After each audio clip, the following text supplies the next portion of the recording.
Hello everyone. Discrete mathematics आपण आता start करतोय. त्याचं फर्स्ट युनिट जे आहे आपलं फंक्शन्स ते आपण स्टार्ट करूया. ओके, फंक्शन्स मध्ये आपल्याला काय सांगितले ते फर्स्ट बघून घेऊया. A function is a rule which operates on one number two give a another number. म्हणजेच काय असणार आहे, जे फंक्शन्स आहेत त्या फंक्शन्स असल्यामुळे आपल्याला काय होणार आहे की एक नंबर पासून आपण काय होतो सेकंड नंबर किंवा सेकंड इक्वेशन आपण काय करू शकतो, त्याचं क्रिएट करू शकतो. म्हणजे त्या दोघांमधले इंटर रिलेशन म्हणजे जे काय असेल ते काय असणार आहे, तुमचं फंक्शन असणार आहे. Okay, however no not every rule describes a valid function. This unit explains how to see whether a rule which describe a valid function and introduce some mathematical term associated with the function. Okay, आता फंक्शनचं आपल्याला जी proper definition काय आहे ती पण first बघून घेऊया. A function F defines from set X to set Y denoted as F is equal to काय सांगितलेलं आहे, एक्स टेंड्स टू काय सांगितलेलं आहे, Y is a relation from X to Y that satisfies two properties. The first property काय सांगितली आहे, every element in x is related to some elements in y. X मधले काही एलिमेंट जे काय असतील ते तुमच्या वाय मधल्या जे वाय फंक्शन असेल त्या वाय फंक्शन मधल्या काही एलिमेंट्सना काय असणार आहे ते रिलेट करू शकतो, की डायरेक्टली आपण रिलेशन आहे आपण असं सांगू शकतो. हा आपला काय दिलेला आहे, फर्स्ट रूल दिलाय. तर आणि तरच आपण काय म्हणू शकतो की ते एखादं जे काय तुम्हाला एखादं फंक्शन दिलेलं आहे ते व्हॅलिड फंक्शन आहे. ओके, सेकंड रूल काय सांगितलं आहे, no element in X is related to more than one element in Y. Y मधल्या दोन दोन टर्म्सला एकच एक्स मधलं टर्म काय करू शकत नाही, रिलेट करू शकत नाही. हा आपला एक रूल नंबर सेकंड सांगितलेला आहे. ओके, तर ह्या ह्या ह्या दोन्ही प्रॉपर्टीज जे फंक्शन्स फॉलो करतात तर त्या ठिकाणी आपण काय म्हणू शकतो की ते फंक्शन आहे किंवा म्हणू शकतो की व्हॅलिड फंक्शन आहे म्हणून. ओके, तर आता काय आहे आपल्याला एक डायग्राम वरून मी एक्सप्लेन करेन. पुढच्या पेजवरती डायग्राम दिलेले आहे त्याच्यावरून आपण एक्सप्लेन करून घेऊया. पण पहिल्यांदा रूल्स लक्षात घ्या. फर्स्ट रूल आपल्याला सांगितलेला आहे, every element in X is related to some elements in Y. Okay, म्हणजेच काय असणार आहे, एकूण तुमच्या एक्स मधले जे काही तुमचे इलेमेंट्स असतील ते तुमचे डायरेक्ट रिलेट कोणत्या इलेमेंट्सला करतात, तर वाय ह्या इलेमेंटला डायरेक्ट रिलेट करतात. ओके, आणि सेकंड टर्म सांगितलेलं आहे, no element in X is related to more than one element in Y. म्हणजे 2, 3, 4 अशा कोणत्याही टर्म्सला जे काय तुमचे सपोज एकच टर्म रिलेट करत असेल तर ते सुद्धा काय असणार, तुमचं व्हॅलिड फंक्शन नसणार आहे. ओके, पुढचा पॉईंट दिलेला आहे domain, codomain and range of function. Okay, the set of all values of F taken together is called as a range of F. Okay, range of F is equal to काय सांगितलेलं आहे आपल्याला, Y epsilon to Y. Okay, मला एक लक्षात घ्या की जो तुमची लेंथ दिलेली असणार आहे तो तुमचा काय असणार आहे, पूर्ण तुमच्या फंक्शनची ही रेंज असणार आहे. ओके, सेकंड जे काय सांगितलेलं आहे ते सेकंड पेज वरून मी तुम्हाला पूर्ण फंक्शन्स काय आहेत ते आपण एक्सप्लेन करता येतील इथे. ओके, आता इथे काय सांगितलंय बघा, if F is a function from A to B we say that A is a domain of F and B is a codomain of your F. Okay, आता फॉर एक्झाम्पल आपण म्हणूया की हा एक तुम्हाला एक फंक्शन हा एक तुम्हाला डोमेन दिलेला आहे आणि हा तुम्हाला एक डोमेन दिलेला आहे आणि ह्यांच्या दोघांमध्ये सपोज ही एक लाईन दिलेली आहे आपल्याला ए टू 1 मध्ये, तो तुमचं काय आहे असं कन्सिडर करा की हे तुमचं एक फंक्शन दिलेलं आहे. ओके, म्हणजेच काय सांगितलेलं आहे की ज्या फंक्शन्समध्ये जे फंक्शन जे जिथून तुमचा डेटा सर्व तुमचा कलेक्ट होतोय तो तुमचा काय असणार आहे, तुमचा डोमेन. आणि नंतर काय असणार आहे, ज्या टर्मला किंवा ज्या डोमेनला तुम्ही रिलेट करताय तो तुमचा काय असणार आहे, कोडोमेन. आणि ह्या दोघांमधलं जे काय असेल, जे काय रिलेशन असणार आहे त्याला आपण काय म्हणतो, आपण फंक्शन असतं. ओके, त्याच्यानंतर पुढे काय सांगितलेलं आहे, if A is equal to F of A is equal to B we say that B is a image of A and A is a pre image of B. आता इथे लक्षात घ्या, ए ची इमेज आपल्याला कुठे मिळते, 1 ठिकाणी, आणि 1 ची प्री इमेज कुठे मिळणार आहे आपल्याला, ए मध्ये. म्हणजेच काय असणार आहे, ह्या दोघांच्या मध्ये काही ना काही फंक्शन आहे. एक लाईन दिलेली आहे, एक तुम्हाला डायरेक्ट तुम्हाला कनेक्शन सांगितलेलं आहे की दोघांमध्ये एक डायरेक्ट कनेक्शन आहे. म्हणजेच काय असणार आहे की ते समहाऊ कोणत्यातरी एखाद्या फंक्शन मध्ये ते एकमेकांशी बाइंड आहेत. ओके, एक लक्षात घ्या, जो पूर्ण एक फंक्शन आहे म्हणजे तुमचं एक जिथून आपल्याला सर्व डेटा आपल्याला कलेक्ट होतोय तो आपला काय असणार आहे, डोमेन. ओके, आणि जो डेटा आपण कोणत्याही तरी दुसऱ्या टर्मशी काय करतो, रिलेट करतो, तो असणार आहे आपला कोडोमेन. त्याच्यानंतर फंक्शन इन ए, जे तुमचं फंक्शन आहे ए मधलं, ते तुमच्या ज्या ठिकाणी ज्या सेकंड बी मधल्या फंक्शनची तुम्हाला डायरेक्ट रिलेट करते ती त्याची काय असते, इमेज. ए ची इमेज कुठे आहे, 1 मध्ये, आणि 1 ची प्री इमेज कुठे आहे, तर तुमच्या ए मध्ये आहे. ओके, म्हणजेच काय असणार आहे, इमेज आणि प्री इमेज हा एक पॉइंट लक्षात घ्या. त्याच्यानंतर range of image of F is set of all images of element A. Okay, पुढे काय सांगितलेलं आहे, if F is a function from A to B we say that F maps A to B. काही आपल्याला diagrams दिलेले आहेत. तर diagrams मध्ये आपल्याला पुढे काय सांगितलेलं आहे फर्स्ट बघून घ्या. एक तुम्हाला एक इमेज दिलेली आहे आणि हा इकडे एक पार्स दिलेलं आहे. आणि त्याच्यानंतर काय सांगितलेलं आहे, आपल्या रूल नुसार. आता फर्स्ट आपण काय म्हणतोय की फंक्शन, आपण जे लास्ट पेज वरती जो पॉईंट बघितला, लास्ट पॉईंट वरती जो आपला इथला हा जो पार्ट आहे, फर्स्ट रूल काय आहे, एव्हरी इलेमेंट इन एक्स, तुमच्या एक्स मधला एकूण एक इलेमेंट तुमचा काय असणार आहे, तुमच्या वाय मधल्या टर्म तुमच्या इलेमेंट्सना तो काय असणार आहे, रिलेट करणार आहे. ओके, तर आपण काय म्हणू शकतो की ते एखादं जे रिलेशन दिलेलं ते फंक्शन आहे. आणि सेकंड रूल दिलेला आहे, no element in X relate to more than 1 element in Y. Okay, आता ह्या रूल नुसार आपल्याला ज्या पुढच्या डायग्राम मध्ये दिलेल्या ज्या इमेजेस आहेत त्या आपल्याला त्या एकमेकांच्या फंक्शन, ते फंक्शन्स आहेत की नाही ते आपल्याला इथं फर्स्ट बघून घेऊया. फर्स्ट एक इमेज दिलेली आहे आपल्याला की त्याच्यामध्ये दोन आपल्याला काय दिले आहेत, ए बी सी दिलेले आहेत आणि 1 2 3 4 दिलेले आहेत. ओके, कोडोमेन आणि कोडोमेन मध्ये. त्याच्यानंतर पुढे काय सांगितलं, ए हा डायरेक्ट रिलेशनशिप बिटवीन कुठे आहे, 1 ला, आणि सी आपल्याला डायरेक्टली कनेक्टेड कुठे दाखवलेलं आहे, 3 ला. ओके, सेकंड डायग्राम मध्ये पण बघून घ्या, ए बी सी दिलेले आहेत आणि 1 2 3 4 दिलेले आहेत. ए हा बी 1 ला कनेक्ट आहे, बी हा 2 ला कनेक्ट आहे, सी हा 2 आणि 4 ला कनेक्ट आहे, दोन ठिकाणी कनेक्ट आहे. आता आपली जो ह्या दोन डायग्राम्स मध्ये फर्स्ट बघून घेऊया. जर आपल्याला जी ए ही इमेज दिलेली आहे, ए इमेज मध्ये आपल्याला काय सांगितलेलं आहे की ए सी हे दोन आपल्याला काय दिलेले आहे, तुम्हाला रिलेट कशाला करतोय, तुमच्या कोडोमेनशी तुमचा डोमेन हा रिलेट करतोय. पण हा आपला जो बी पॉइंट आहे, बी पॉइंट हा काय करतोय, डायरेक्ट रिलेट करत नाही. म्हणजेच आपला फर्स्ट जो रूल होता, every element in X is direct related with some elements in Y. B हा काय आहे, तो आपल्याला ओपनच ठेवलेला आहे, तो कुठेही रिलेट केलेला नाहीये. म्हणजेच हे आपले जे फंक्शन आहे ते फंक्शन आहे का, जे रिलेशन दिलेलं आहे ते फंक्शन आहे का, तर नाही.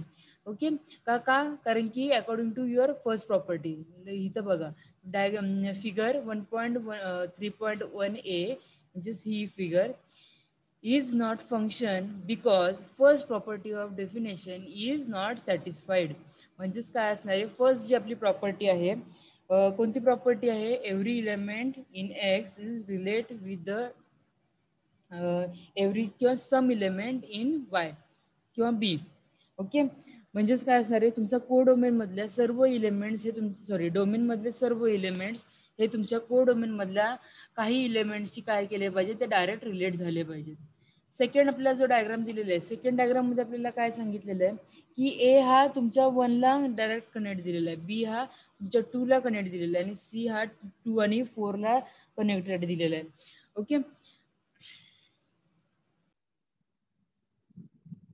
तर ह्या डायग्राम मध्ये आपल्याला डोमेन आणि कोडोमेन मध्ये सर्व आपल्याला म्हणजे डोमेन मधल्या सर्व इलेमेंट्स आपल्याला डायरेक्टली कोडोमेन मधल्या कोणत्या ना कोणत्या तरी टर्मची रिलेट केलेले आहेत. पण आपला जो सेकंड जो आपला जी आपली प्रॉपर्टी आहे, सेकंड प्रॉपर्टी काय सांगितली आहे, no element in X is relate more than 1 element in Y.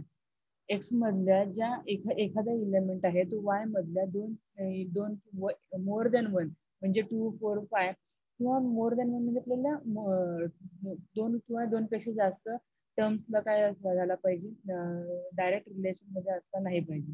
तर ह्या डायग्राम मध्ये आपल्याला काय सांगितलेलं आहे की सी हा आपल्याला 2 आणि 4 या ठिकाणी दोन ठिकाणी आपल्याला काय होतो रिलेट केलेलं आहे. त्याच्यामुळे आपल्याला जो आपला सेकंड फिगर आहे ती सुद्धा आपली काय आहे तर आपल्याला इज नॉट अ फंक्शन. आता डायग्राम मध्ये आपल्याला म्हणजे सेकंड जे आहे बी त्याच्यामध्ये पण आपल्याला काय सांगितले बघा, C is associated with more than one element from set B. Therefore, figure B is not a function. म्हणजे ही जी डायग्राम आहे ती आपली फंक्शन आहे, आपण असं सांगू शकत नाही. ओके. त्याच्यानंतर जी आपल्याला पुढची डायग्राम दिलेली आहे, पुढच्या डायग्राम मध्ये बघून घ्या. पुढच्या डायग्राम मध्ये डोमेन आणि कोडोमेन याच्यामध्ये आपल्याला जे कोड डोमेन मधले जे तिन्ही इलेमेंट्स आहेत ते तुमच्या कोडोमेन मधल्या एव्हरी एक एक इलेमेंटला काय केलेले आहे रिलेट केलेले. म्हणजेच हा आपला ए आहे तो तुमच्या 1 ला इलेमेंट रिलेट केलेला आहे, बी आपल्या 2 ला रिलेट केलेला आहे आणि सी आपल्याला 4 या इलेमेंटला रिलेट केलेलं आहे. आणि त्याच्यामुळे काय आहे आपले जे दोन्ही आपले प्रॉपर्टीज आहेत, फर्स्ट प्रॉपर्टी काय सांगितलेली की every element in X is relate with the some element in Y. Y मधल्या सम कोणत्याही एलिमेंटला काय केलेले आहे ते रिलेट केलेले आहेत.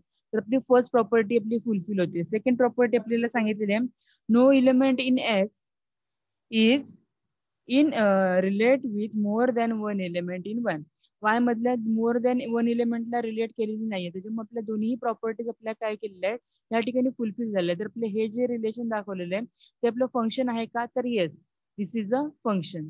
त्याच्यानंतर पुढचं सांगितलेलं आहे आपल्याला आपला जो डी डायग्राम दिलेली आहे, डी डायग्राम मध्ये काय केलेलं आहे की ए बी सी हे आपल्याला डायरेक्ट रिलेट विथ कुठं ए आणि बी हे दोन्ही आपल्याला 2 मध्ये आपल्याला रिलेट केलेले आहेत आणि सी हे हा जो पॉइंट आहे तो आपल्याला 3 ला रिलेट केलेला आहे. दोन्ही ठिकाणी ह्या ठिकाणी सुद्धा आपल्याला दोन्ही प्रॉपर्टीज आपल्याला फुलफिल होत आहेत. मीन्स आपली फर्स्ट प्रॉपर्टी आपल्याला काय सांगितलेली आहे परत एकदा बघून घ्या. Every element in X is relate with some element in your codomain किंवा वाय. तर आहेत प्रत्येक एलिमेंटला एक एक आपल्याला स्पेसिफिक असा एक एलिमेंट दिलेला आहे.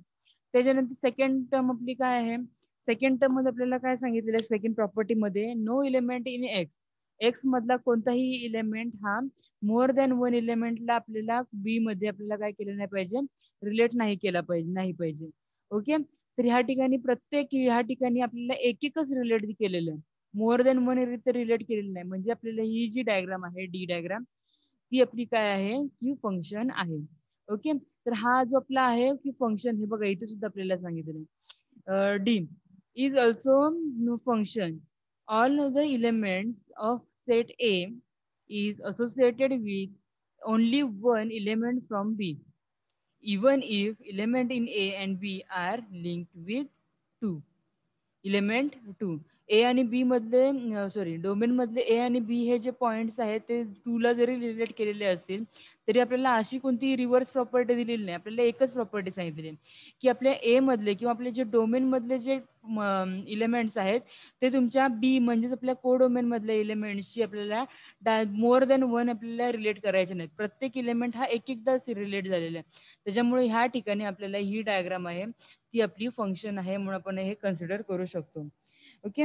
तर ह्या टाइप मध्ये आपल्याला हे जे क्वेश्चन्स आहेत कधी कधी 3-4 क्वेश्चन असे डायग्राम्स येतात यातले यातला फंक्शन कोणतं आहे आणि फंक्शन कोणतं नाहीये हे चेक करायला. त्याच्यानंतर तुम्हाला इमेज आणि प्री इमेज वरती 1 मार्क्सला क्वेश्चन मोस्टली एक्झामला विचारला जातात. मोस्टली 1 मार्क क्वेश्चन मध्ये तुम्हाला इमेज आणि प्री इमेज वरती आपल्याला मोस्टली क्वेश्चन असतात. ओके. इमेज आणि प्री इमेज म्हणजे काय लक्षात घ्या, डोमेन मधला जो इलिमेंट आहे तो आपल्या कोडोमेन मध्ये अवेलेबल होतो त्या ठिकाणी त्याला आपण काय म्हणतो की आपल्याला इमेज मिळते. ओके. आणि कोडोमेन मधला जो एलिमेंट आहे जो तुमच्या डोमेन मध्ये अवेलेबल असतो त्या ठिकाणी त्याला आपल्याला प्री इमेज मिळते. ओके. तर ह्या दोन्ही आपल्याला टर्म्स आपल्याला व्हायसा वर्षा दिलेल्या आहेत आणि ह्या टाइप मध्ये आपल्याला आपले डोमेन आणि कोडोमेन आपल्याला चेक करावे लागतात. ओके. आणि ह्याच्यावरती आपल्याला मोस्टली 1 मार्क्स आहे. अदरवाईज ह्या डायग्राम्स तुम्हाला 4-5 दिलेले असतात आणि त्याच्यामध्ये तुमचे फंक्शन आणि नॉट फंक्शन ह्याच्यावरती तुम्हाला 5 मार्काचा क्वेश्चन तुम्हाला एक्झामला येतो. ह्याच्यानंतर पुढचा पॉइंट आहे आपल्याला दिलेला types of functions.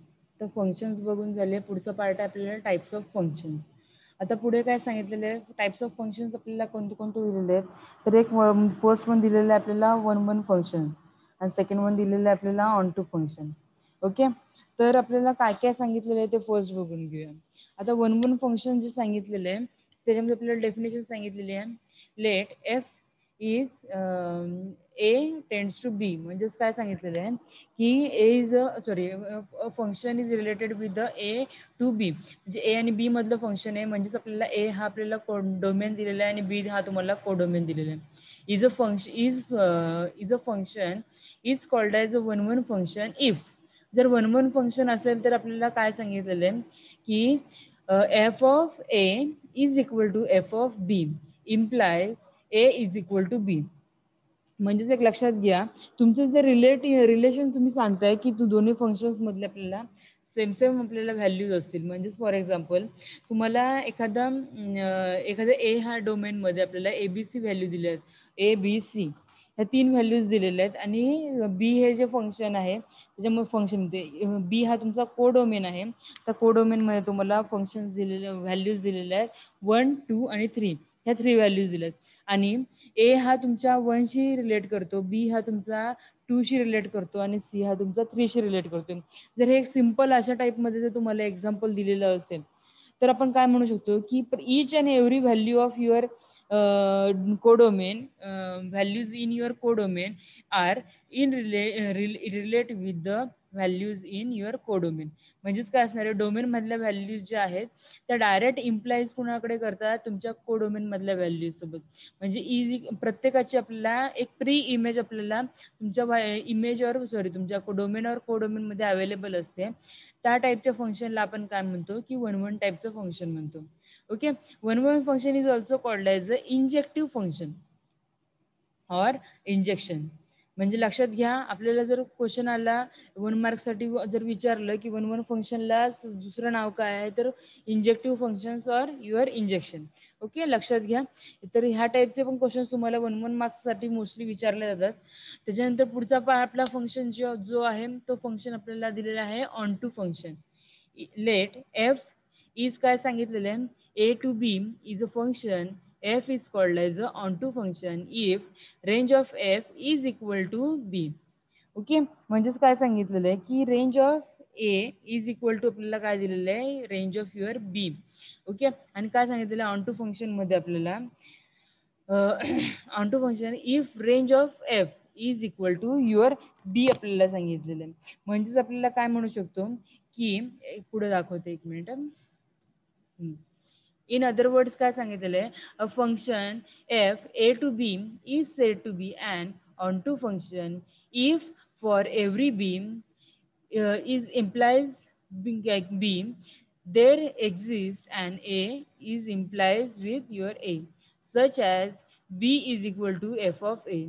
And onto function is also called as a surjective function. Okay, म्हणजेच आपल्याला जी तुमची रेंज आहे ती ह्या ठिकाणी आपल्याला काय असणार आहे, सेम असणार आहे. ओके, त्याच फंक्शन्सना आपण काय म्हणू शकतो की surjective functions or your onto function. तर हे दोन आपल्याला टाईप्स आहेत आपल्याला दिलेले. एक वन टाईप फंक्शन ज्यालाच आपण इंजेक्टिव्ह फंक्शन म्हणतो, अदरवाईज त्याला दुसरं नाव काय आहे की इंजेक्शन. आणि त्याच्यानंतर सेकंड जो टाईप आहे त्याला आपण म्हणतो ऑन टू फंक्शन, त्यालाच आपण काय म्हणतो, सर्जेक्टिव्ह फंक्शन म्हणतो. ओके, तर ह्या टाईपचे क्वेश्चन्स तुम्हाला 1 मार्क्ससाठी एक्झामला असतात, त्याच्यामुळे ह्याच्यावरती नोट्स तुम्ही व्यवस्थित लिहून घ्या. ओके, त्याच्यानंतर पुढचा पार्ट आपल्याला दिलेला आहे इनव्हर्स फंक्शन. आता इनव्हर्स फंक्शन मध्ये काय सांगितलेलं आहे बघा. सपोज एफ इज काय सांगितलेलं आहे, A to B is an bijection of set A onto B. The denotes the inverse of f as f of inverse. म्हणजेच काय म्हणतो आपण, b to a is implies कुठे सांगितलेलं आहे, b into a. आणि काय सांगितलेलं आहे, subset of order pair b to a b a from the Cartesian product b a. Okay, b into a such that order pair b comma a is a function of f. Okay, म्हणजेच काय सांगितलेलं definition आपल्याला काय दिलेली आहे बघा. Let F is काय सांगितलेलं आहे, A to B and G is a function of A to B, the function f and g are said to be equal to each other if and only if f of x is equal to your g of x. For all values of x is in function of with your a. लक्षात घ्या आपल्याला काय सांगितलेलं आहे, एक function दिलेलं आहे आपल्याला एफ सांगितलेलं आहे. एफ या फंक्शनमध्ये आपल्याला व्हॅल्यूज काय दिलेल्या आहेत, डोमेन आणि कोडोमेनच्या ए टू बीज दिलेल्या आहेत. ओके, म्हणजेच काय सांगितलेलं आहे, your function F is A to B आणि your function G is your A to B. दोघांच्याही व्हॅल्यूज आपल्याला सेम दिलेल्या आहेत आणि पण तरीही ते आपण सेम आहेत किंवा आपण काय म्हणता येईल की त्या इक्वल आहेत ते आपण केव्हा सांगू शकतो, when where your f of x is equal to your g of x. ज्या वेळेला तुमचं एफ ऑफ एक्स आणि जी ऑफ एक्स हे सेम असतील तर आणि तरच आपण काय म्हणू शकतो की both functions are said to be equal. Okay, त्याच्यानंतर पुढचं पॉईंट दिलेलं आपल्याला definition. Definition of your composite function काय सांगितलेलं आहे बघा. Let F is a function of A to B and g is a function of b to c be of functions, then the composition of f with g written as g of f is a function from a to c is said to is defined as g of x is equal to g of f of x. Okay, म्हणजेच काय सांगितलेलं आहे लक्षात घ्या की जे तुमचं function दिलेलं आहे, function of your A to B and second function दिलेलं आहे G which is from B to C दिलेलं आहे. देन काय आपल्याला सांगितलेलं आहे, composition of F with G. Composition कोणाचं, एफ आणि जीचं जे कंपोजिशन आहे ते आपण काय रिटर्न करू शकतो, G of F. Okay, is a function from a to c defined as किंवा डिफाइंड बाय काय सांगितलेलं आहे, G of x is equal to G of F. Okay, आता एखादे एक्झाम्पल आपण पुढे सॉल्व्ह करून बघूया, त्याच्यामुळे खूप इझी जाईल. हा जरी थेअरीचा पार्ट तुम्हाला जर जास्त कॉम्प्लेक्स वाटत असला तर हे जे प्रॉब्लेम्स जे आहेत ते प्रचंड इझी आहेत, इझिली आपल्याला कळून जातं. आता पुढे आपल्याला इथे एक्झाम्पल सॉल्व्ह करून दिलेलं आहे. काय सांगितलेलं आहे, इफ फंक्शन आता आय आर दिलेलं आहे, टू आय आर म्हणजेच काय असणार आहे, युअर एकच मिनिट. ओके, तर आपल्याला आय आर म्हणजे काय सांगितलेलं आहे, आपल्याला रिअल नंबरचा सेट दिलेला आहे. फंक्शन काय दिलेलं आहे, function of your real numbers to real numbers is defined by काय सांगितलेलं आहे आपल्याला, म्हणजेच आपल्याला जो डोमेन असणार आहे तो तुमचा रिअल नंबर असणार आहे आणि तुमचा कोडोमेन सुद्धा काय असणार आहे, तुमचा रिअल नंबर्स असणार आहे. Is defined by f of x is equal to काय दिलेलं आहे, 2x+3. 2x+3 आपल्याला काय दिलेलं आहे, तुमचा एक फंक्शन दिलेलं आहे, एफ ऑफ एक्स दिलेलं आहे. Then show that F is a bijection and hence F is hence find F inverse. आपल्याला एफ इनवर्स आपल्याला काय करायचं, आपल्याला फाइंड करायचं आहे. ओके, आणि आपल्याला काय दिलेलं आहे, रिअल नंबरचं आपल्याला काय सांगितलेलं आहे, एक गिवन टर्म दिलेली आपल्याला की एक फंक्शन दिलेलं आहे, f of x is equal to 2x+3 दिलेलं आहे. ओके, आणि सेकंड काय सांगितलेलं आहे की आय आर हा काय आहे तुमचं सांगितलं, सॉरी फंक्शन जे काय आहे ते तुमचं काय आहे, रिअल नंबर्सचं आहे आपल्याला, असं एवढ्या ह्या गिवन टर्म्स आपल्याला दिलेल्या आहेत. आता आपल्याला काय फाइंड करायचं आहे की फंक्शन हे बायजेक्शन मध्ये आहे आणि सेकंड मध्ये काय करायचं, फाइंड करायचं आहे तुमचा एफ इनवर्स हा आपल्याला फाइंड करायचा आहे. ओके, आता स्टेप्स बघा सोल्युशन मधल्या. Let x and y are the set of your real numbers. Okay, first we show that F is a 1-1 function. पहिल्यांदा आपल्याला फंक्शन काय प्रूव्ह करावं लागतं, एफ इज अ 1-1 फंक्शन आहे ते आपल्याला फर्स्ट प्रूव्ह करावं लागेल. Let f of x is equal to your y of x. 1-1 function आपण केव्हा सांगू शकतो की ज्या वेळेला तुमच्या एक्स मधल्या सगळ्या टर्म्स ह्या तुमच्या वाय मधल्या सगळ्या टर्म्सला कोऑर्डिनेट करतात किंवा आपण म्हणूया की रिलेट करतात. ओके, त्याच वेळेला आपण काय सांगू शकतो की तुमचं फंक्शन हे तुमचं 1-1 टाईप फंक्शन आहे. सिन्स काय सांगितलं, f of x is equal to 2x+3. Okay, so that's why आपण काय केलं, f of x is equal to तुमचं काय केलं तुम्ही 2x+3, म्हणून आपला वाय ऑफ एक्स काय होणार आहे, 2y+3.